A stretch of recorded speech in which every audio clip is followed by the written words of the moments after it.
When you think of the rolling vistas of the alpine regions of the northeastern United States, what's the first thing that comes to mind? Is it snakes? Probably not.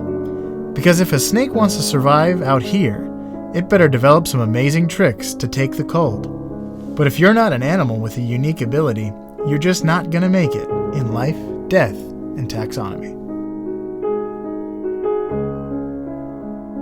Welcome back to Life, Death, and Taxonomy, your 30 minutes of interesting animal info. I'm Joe. And I am Carlos. And today we're going to be talking about an animal.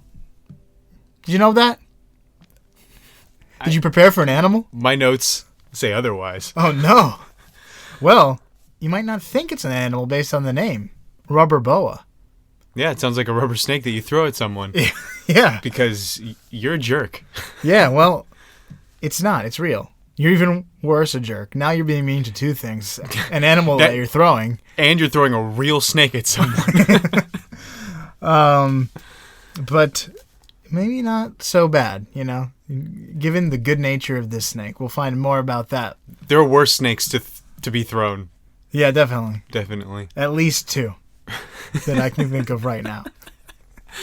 I could think of four, but if whatever. you can throw like a full, like anaconda, yeah, that kind of, or a king cobra, or a coral snake. Coral snakes are small. Yeah, that's easy to throw. You can launch that. You can get one of those 3-man slingshots that you use to slingshot water balloons. You could 300 yards, and it'll just splat onto someone and irritate them and probably give them a nasty sting, a but bruise. Other than that, they'll be okay. Yeah. You probably want to lob it. Don't throw animals. Like a softball pitch? Is there ever a good situation to throw an animal? Out of a burning building? Yes. Also, if it's the road to El Dorado and you need to use an armadillo to win the game so you're not sacrificed. Yeah. That helps. That's true. In whatever, that Aztec hoop game where the winners were sacrificed and the losers were executed. Lose, in my mind. Anyway, we're back to snakes. Speaking of snakes, do you want to hit us up with some taxonomy? Yes, I do, because that's this podcast. Yeah. So the rubber boa starts with a very interesting kingdom. I think you've heard of it. Animalia. Oh! I'm going to just redline the podcast. Hold your applause till after I'm done. Okay. The phylum is Chordata. This thing has a long, long spine. Mm-hmm. The class is Reptilia. Our second reptile on this show. First snake. Yep. The order, just like our other reptile, is Squamata. Okay. Just the blood-shooting lizard. Yeah. The horned lizard. Horned lizard, yeah. Yeah, horned toad. Suborder I included, which we don't usually include suborders, but it's Serpentes. I couldn't not add in Serpentes into its taxonomical breakdown. The family is Boidae. Boidae keeps the doctor away? Yeah, I was going to say Davy Boidae. Davy Boidae. Davy Boidae. Davy Bowie. Okay. The genus is Charina, or Carina, however you want to pronounce a CH in Latin preceding an A. And then the species is Bottae. Bottae. Bottae. Named after an Italian ship's surgeon. Ship surgeon? Say that a bunch of times fast. Ship surgeon, ship surgeon, ship surgeon. So the binomial nomenclature is Charina Bottae. Same. Or the rubber boa. Yeah. That's you too? No, I have the same. Oh, okay. I can confirm. Coolio. What's some stuff? All right. So you are who this time? I am general info. Okay. Okay, so it's one of only 2 species of boa that are endemic to the United States. The other one is the rosy boa. It's very photogenic.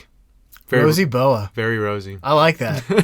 That's like a cellar door situation. Yeah, rosy boa. It's nice to say.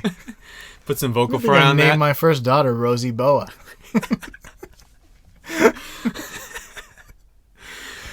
Don't do that. So the rubber boa lives in western parts of the United States, northwestern parts. There's a southern rubber boa, and there's a little bit of infighting, some strife in the taxonomical community on whether or not it should be considered a subspecies Or the same or sitch. a completely different species. Oh, It is definitely different because of what we're going to talk about when it comes to cold weather. okay.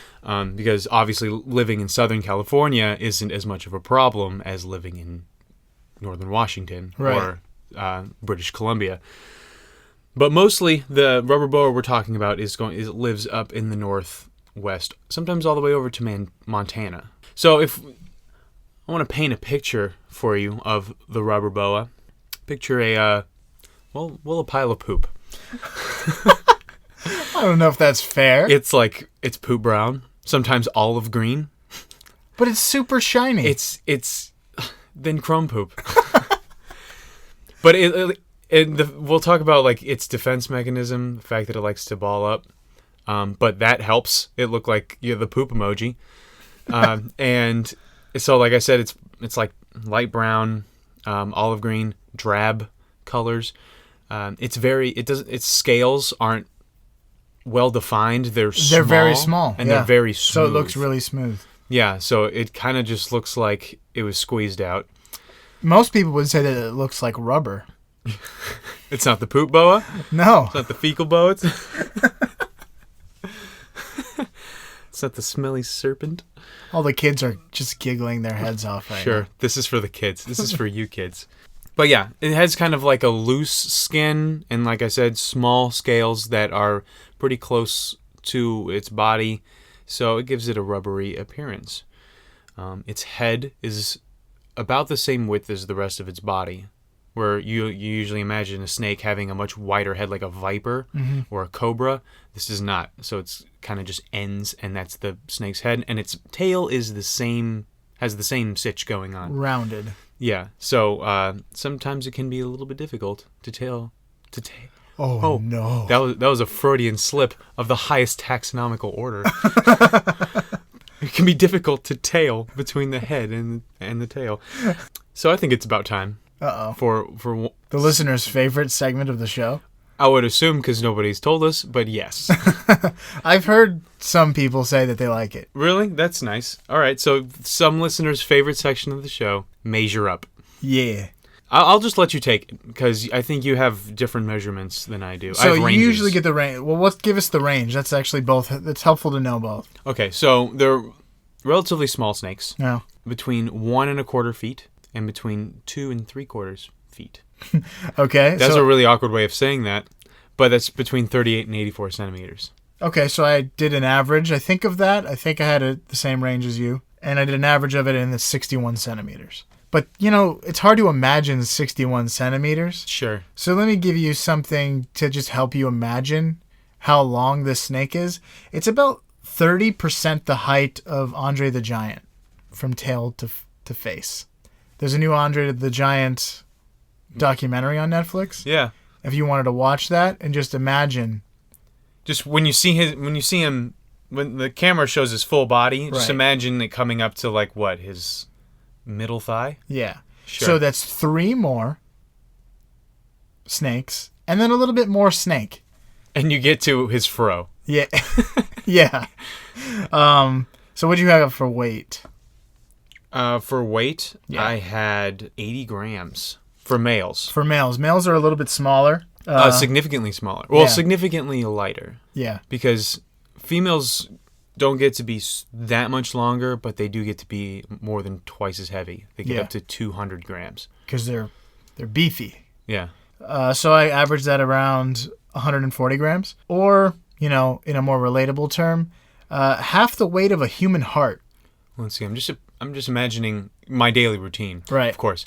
Holding a human heart, kind of just like bouncing up and Around down. breakfast time. No, I usually That's later in the day? I usually save my heart holding for like just before lunch. Oh, wow. So just to tide you over. So it holds me over, yeah. Yeah, so I can definitely picture this. I'm very good at dividing things that I usually hold in half and imagining that. Well, if you were holding 3 of them, 3 halves of a human heart, or 3 rubber boas, it would be about the weight of a football. So 3 halves of a human heart, which a heart and a half, is a football. Yeah, you'd think the heart would be heavier, right? This sounds like a poem. A heart and a half is a football. And it's about some kid's struggle through getting from high school to college ball. That sounds like a poem that a retired NFL football player would try to write. Hey, are you saying that ex-NFL players can't be good poets? No, but I am saying that if they were to write a poem, it would be about football. It would be called a heart and a half weighs a football, or whatever I said before. Yeah, that's pretty much what I'm saying. That's pretty good. All right, so that's relatable terms. So now you know exactly the weight and the size of this animal. Okay. I wish we had girth. I couldn't find anything for girth. Its girth changes, as a lot of snakes do. Yeah. Like they become wider, but it's not super significant, but still. All right, so let's talk about its behavior. Let's do that. Should we talk about how docile they are? Yeah, why not? All right. Well, as we hinted earlier, these snakes very rarely attack anything that's not prey. They're very kind. They're very kind, also very cowardly. Well, They don't do well when they're attacked. so I saw one thing where, like, if you walked up to one and if you found one, which is difficult. Because it looks like poop. You think you're about to step in poop, and it turns out just to be a snake. No, it's just that they're super, super duper sneaky. So they're hard to find. They're like, I saw one thing that they live in Idaho, and there's lots of them there. Mm-hmm. But Idahoians? That sounds like a good demonym. Idahoites? No. Call them Hoosiers. Idahees. Just call them Hoosiers. Everybody north of the Mathan-Dickin line is a Hoosier. Okay. I thought that was just Indiana. I want to say that again. Anyone north of the Mason-Dixon line is a Hoosier. Okay, so they just don't even know about them. They wouldn't, if you said, hey, have you seen a rubber boa? They'd be like, a what? And then like, the snake that lives in your state. And they'd be like, no, I've never seen You'd be one. like, oh, that snake. And you'd point to it because it's right there because there's that many. Yeah. And they'd be like, oh, I've literally never seen that snake before. So if you were an Idahees and you walked up to one of these snakes, picked it up, it would just be like, hey, fine, I'm down. I'm just going to gently curl around your hand. They curl around their hand. You know why? Because it's nice. It's a nice and warm hand. They just snuggle up to your hand. They're like, hey, thanks. Thanks for the extra heat. I needed that. Yeah. I needed to pick me up, literally. Oh my gosh, you really got yourself on that one. It's off the cuff. Okay, so these guys are non-aggressive, which usually in the animal world is you either need to be aggressive or you need to be fast. Yep. Because or a little bit of both. There's fight or flight, and then I've never heard of the third one, which is to wrap gently around your hand. Actually, there is a third one, and we're going to talk about it. It's this one. It's to freeze. Yeah. Which is what reptiles are really good at doing, is completely freezing. Not like... Oh, you mean like staying still? Becoming still, so that, a hawk can't see you or something like that. But the problem is like a lot of reptiles, predators are mammals and their sight does not depend on motion. Yeah. They could just see you. I mean, it's always easier to see something that's moving. True. Especially if you're camouflaged. So being still is helpful. They're like, is that poop? Oh, it's moving. I'm going to eat it. There's something in that poop. I was going to eat it anyway. I am a dog. They don't strike when defending, but they will strike when feeding because they have Obviously, to. Yeah. But they don't chase prey. Nope. They're ambush predators. And they definitely like to eat prey that's not going to move away from them very quickly. Yes. AKA the young of a lot of different species of animals and eggs. So they like to eat like little mice, shrews, lizards, birds, even bats, whatever they can get their hands on. their face on. Yeah, sure. Whatever they can unhinge their jaw around, although their jaws don't unhinge. So they got to eat small things. No, they have to eat things that are not going to attack them, and also things that are not going to run away from them. No, I mean if they can't unhinge, then they have to eat something. Well, no, small. snakes' jaws don't unhinge. They're attached by a tendon, so it's not like they have to unhinge their jaw. It just stretches. But like our bones don't separate when we open our mouths, and theirs do.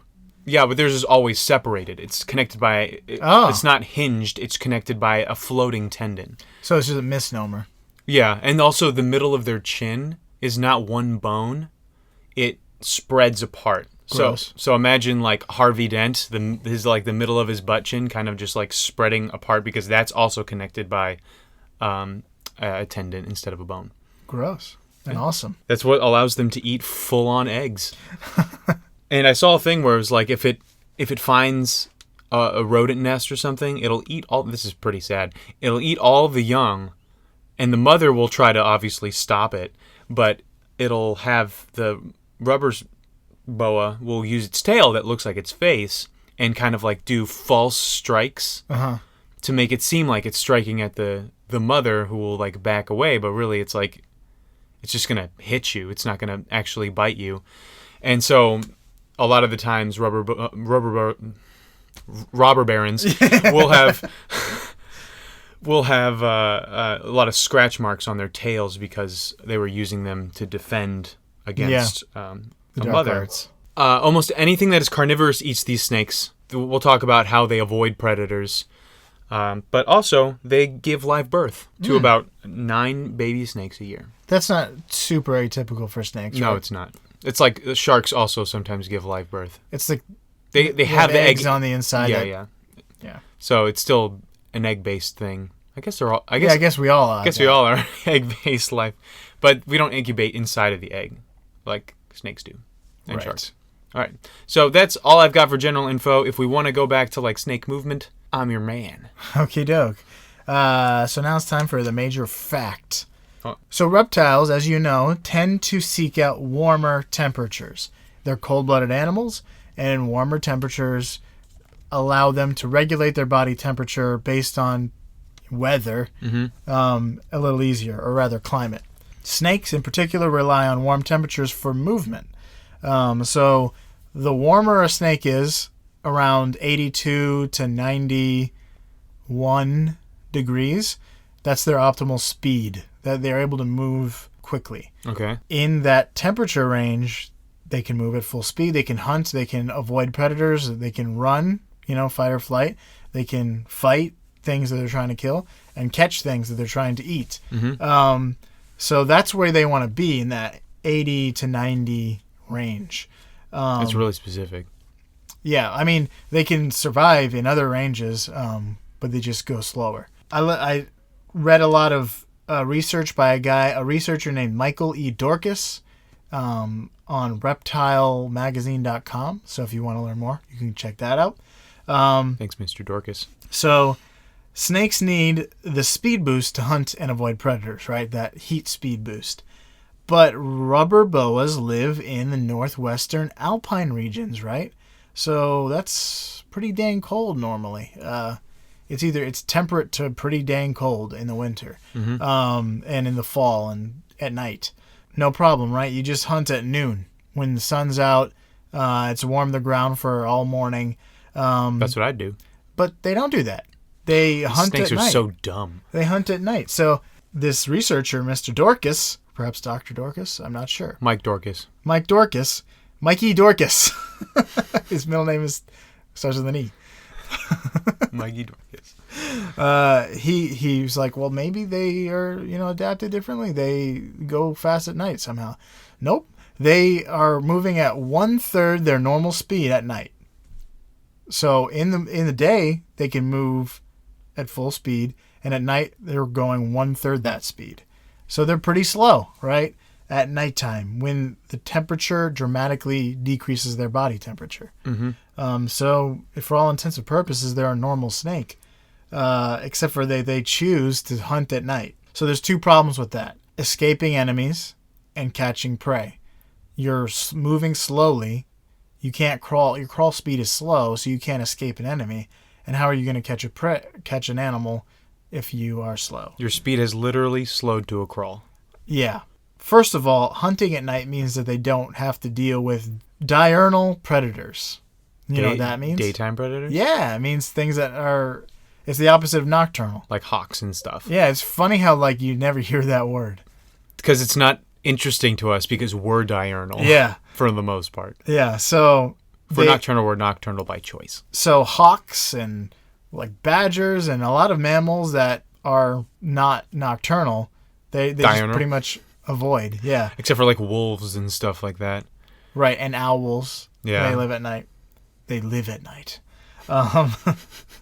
They're dead during the day, all of them.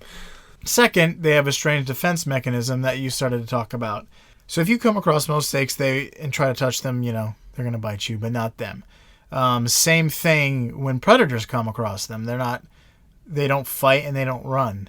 We also need to say that these snakes are non-venomous. Yeah. So I don't think we said that yet. Most constrictors are. Right.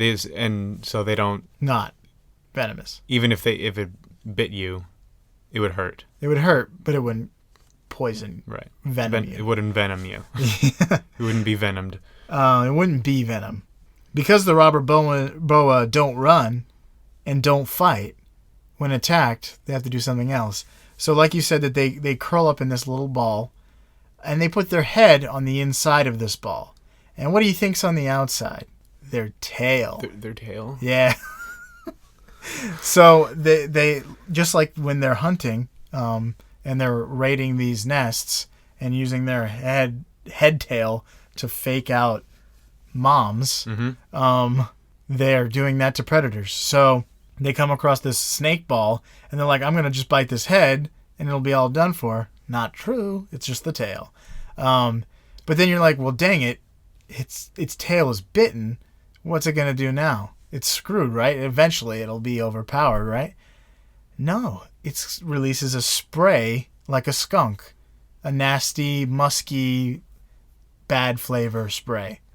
That makes it not appetizing to eat. You mean you wouldn't expect that from like wolves and stuff because dogs eat poop and that's gross? But we have the same thing with the horned lizard.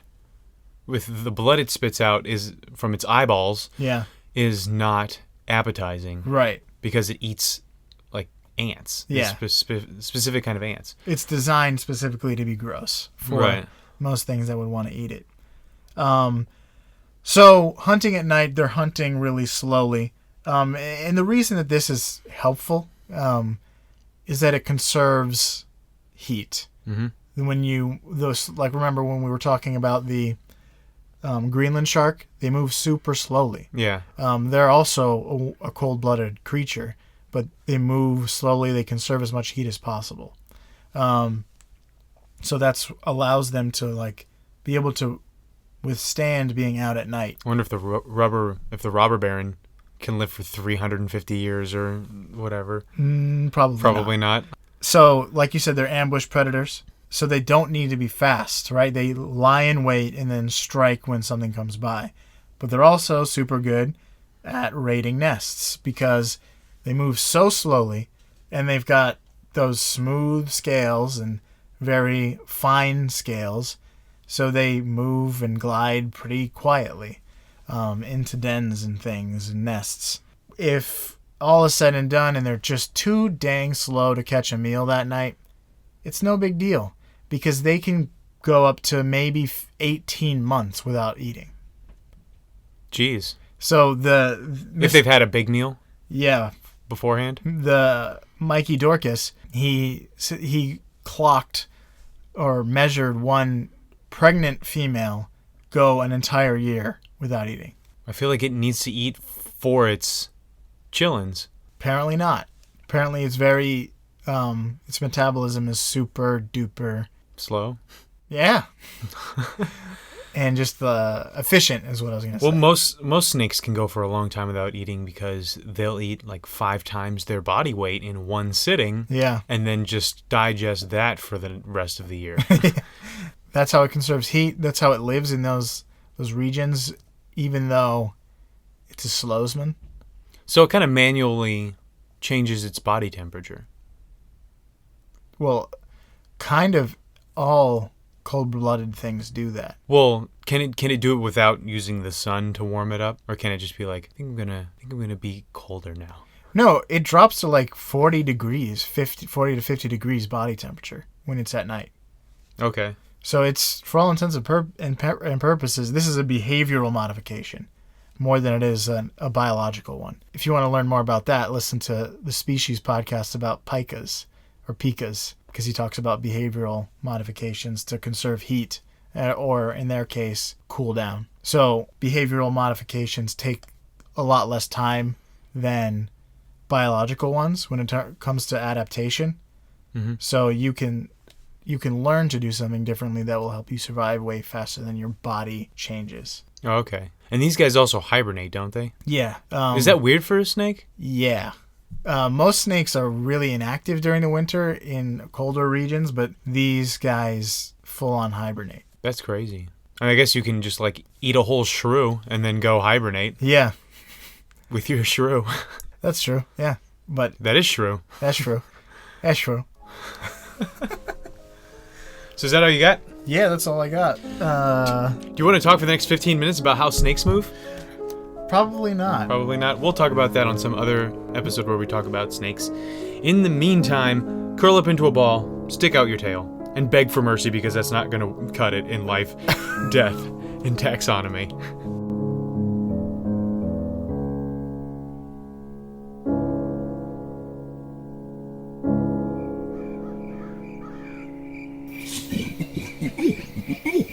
Yeah. Really? Well, I thought Planet of the Apes was... What are you doing? Oh, hey, Joe. Turns out the orangutan isn't scary at all. He's one of those primates that can do sign language. His name is Vespasian. Okay. So what is he saying now?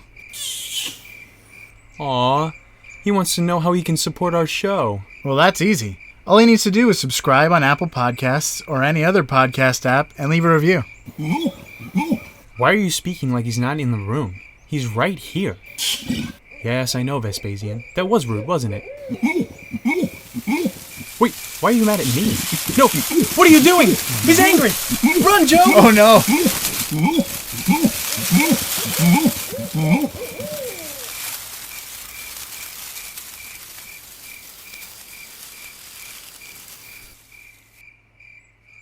This podcast is brought to you in part by the Brain Trust Brothers Network. For more information about this podcast or others, visit braintrustbros.com.